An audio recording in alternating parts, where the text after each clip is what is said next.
Another rockin' and rollin' night race this week in Fantasy NASCAR.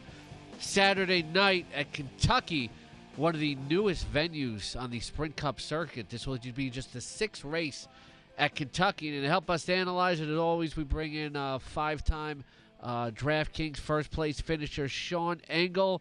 And Sean, good morning. And right out of the gate, two guys it looks like we can build around are a pair of drivers who have won 4 of the 5 starts at this track. Kyle Busch is 10,200 on DraftKings, and Brad Keselowski is 9,800. Do we just lock these guys in our lineup and build around them? Yeah, I really do think you should build around these guys. I mean, first practice has already happened as of this radio spot, and Kyle Busch, he's taken second in the first practice, and statistically, this is one of his top tracks that he tops the stats in a lot of categories at Kentucky. He is a must-start.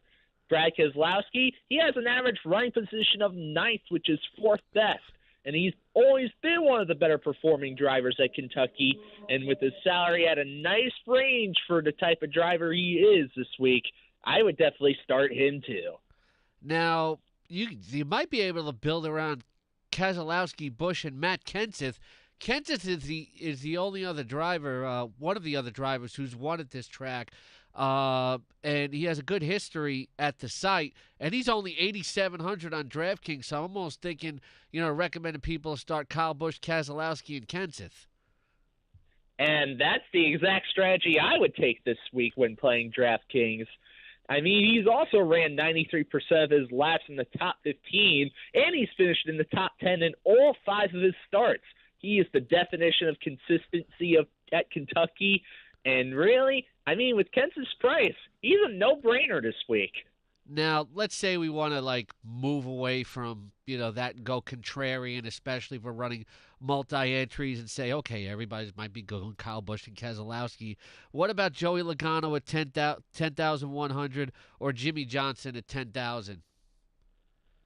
And now we have some more picks that are actually pretty solid as well. Logano has 3 top 10s and 70% laps ran in the top 15, and he usually ends up finishing around the top 10 or close to it at Kentucky. I mean, I can't recommend him as highly as his teammate or Kyle Busch, but he's not a bad alternative. Jimmy Johnson, on the other hand, he's another one of those drivers with 5 top 10 finishes, and he's been very consistent at this place. His price is not as forgiving as Kenseth, but he's also still a pretty good alternative if you do not want to spend the money on Kyle Busch. Yeah, maybe some good cash game plays there.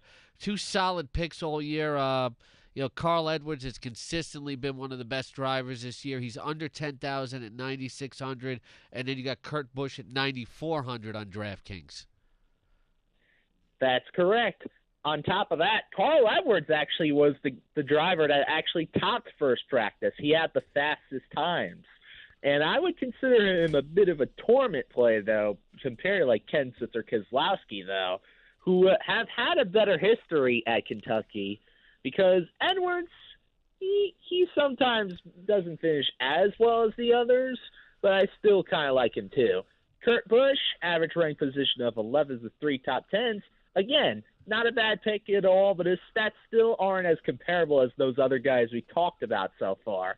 Although Edwards I do like a little bit more than Kurt due to him doing a bit better in practice. So Kurt's a good alternative to Carl if you want to use somebody other than Carl Edwards. All right, what about Kyle Larson at 8,300? He doesn't have a good history at this track. He's had some bad luck, but Larson's got some real momentum, and people are waiting for a big breakthrough and a victory here. Yep, that's true. But let me also remind everybody that Larson has had 6 consecutive top 13 finishes on all different types of tracks so far this season. He might be looking as a potential sleeper, but his stats, I mean, you can't ignore him fully. So I would consider him more of a tournament play. Tony Stewart at 7,700. This is one of the tracks on the Sprint Cup Series he is actually not won at. Like we said, it's a newer track. That might motivate him to really have a good finish. What do you think of Tony at 7,700? Although his price might look appealing at 7,700, he's not – well, Kentucky has not been one of his top tracks. He has an average finish of 22nd, and like you said, he's never won at this track. So, I mean, even though he's been a solid fantasy performer over the last few races, I'm leaning more towards avoiding him this week. All right, real quick, what about Trevor Bayne as a discount? We got 30 seconds. What are some of your favorite discounts? Trevor Bayne, is he one of them? Ty Dillon, maybe David Reagan? Yeah, Trevor Bayne, he's good. Not running a lot of races, but his price is low. He's very appealing. Reagan is also another really good one. And I do like Ty Dillon a lot this week as a discounted pick as well. All right, and Michael Annette's also 4,900.